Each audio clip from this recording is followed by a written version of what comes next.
Assalamualaikum warahmatullahi wabarakatuh. Perkenalkan, nama saya Nuril Magriza, NIM 1801010711152 dari Lokal E PGMI 2018. Video ini dibuat untuk memenuhi tugas mata kuliah Pendidikan Karakter dengan dosen pengampu Ibu Mukarromah Sulaiman Kurdi, SPD, MPD.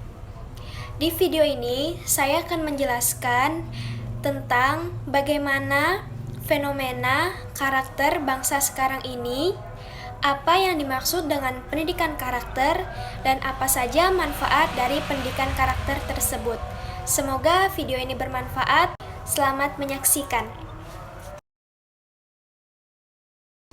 Fenomena kecenderungan perilaku dan kepribadian generasi muda sekarang ini semakin menjauh dari nilai-nilai Pancasila dan kehilangan jati diri sebagai suatu individu yang berakar dari nilai-nilai luhur budaya bangsa.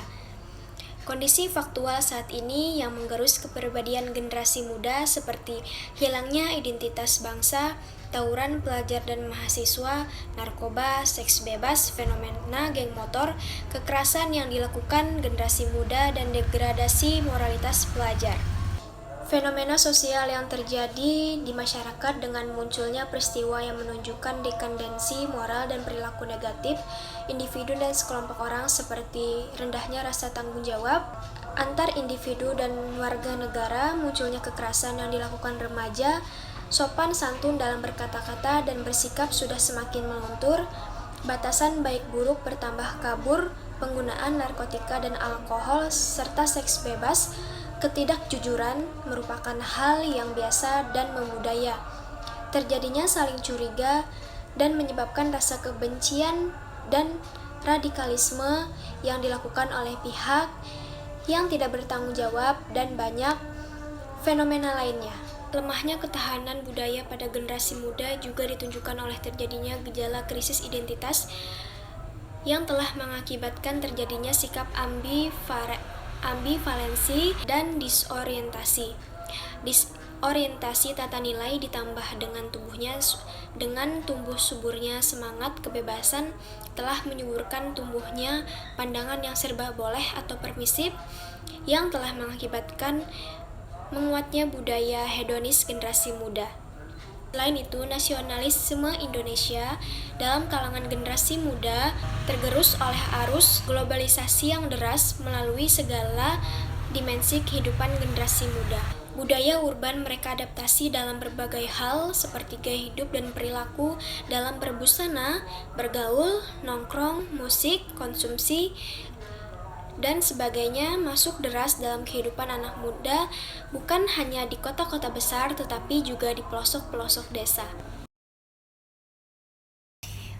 Pendidikan karakter menurut Thomas Lincona sebagai upaya yang sungguh-sungguh untuk membantu seorang memahami, peduli, dan bertindak dengan landasan nilai-nilai etis. Pendidikan karakter menurut Lincona mengandung 3 unsur pokok, yaitu mengetahui kebaikan, mencintai kebaikan, dan melakukan kebaikan. Senada dengan itu, Albertus menyatakan bahwa pendidikan karakter adalah diberikannya tempat bagi kebebasan individu dalam menghayati nilai-nilai yang dianggap sebagai baik, luhur, dan layak diperjuangkan sebagai pedoman bertingkah laku bagi kehidupan pribadi berhadapan dengan dirinya, sesama, dan Tuhan. Berdasarkan beberapa pendapat ahli tadi, dapat dikatakan pendidikan karakter merupakan kegiatan yang dilakukan secara sadar dan terencana dalam memfasilitasi dan membantu peserta didik untuk mengetahui hal-hal yang baik dan luhur, mencintainya, memiliki kompetensi intelektual, berpenampilan menarik, dan memiliki kemauan yang keras untuk memperjuangkan kebaikan dan keluhuran, serta dapat mengambil keputusan secara bijak, sehingga ia mampu memberikan kontribusi positif dalam kehidupan berbangsa dan bernegara. Dengan demikian, hakikat pendidikan karakter adalah pendidikan nilai yang membantu dan memfasilitasi peserta didik untuk tumbuh dan berkembang menjadi manusia paripurna.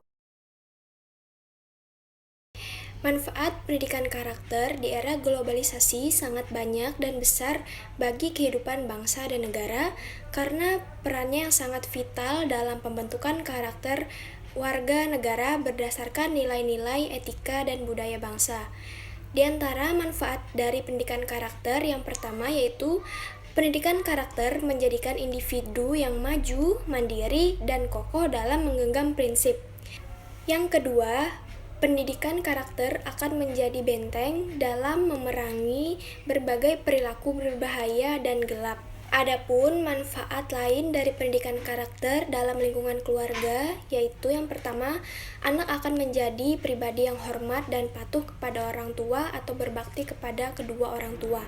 Yang kedua, membentuk pribadi yang bertanggung jawab kepada anggota keluarga. Kemudian dalam lingkup sosial atau masyarakat, yang pertama, anak akan memiliki hubungan yang baik antar tetangga, yaitu sikap tenggang rasa.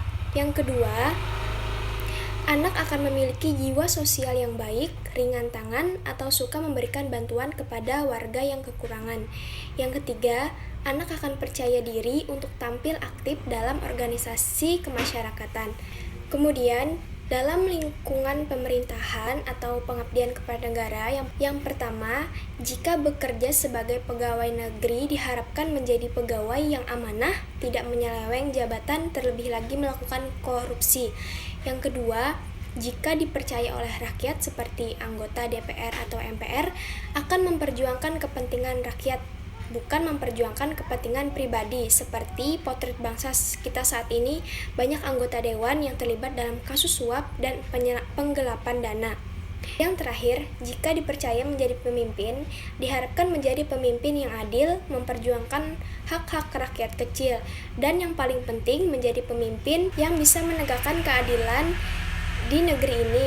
Karena krisis kepercayaan di negeri ini sudah hampir musnah, karena hukum di negeri ini sudah berlaku terbalik, yaitu tajam ke bawah dan tumpul ke atas. Sekian video dari saya, salah dan hilapnya mohon dimaafkan. Wassalamualaikum warahmatullahi wabarakatuh.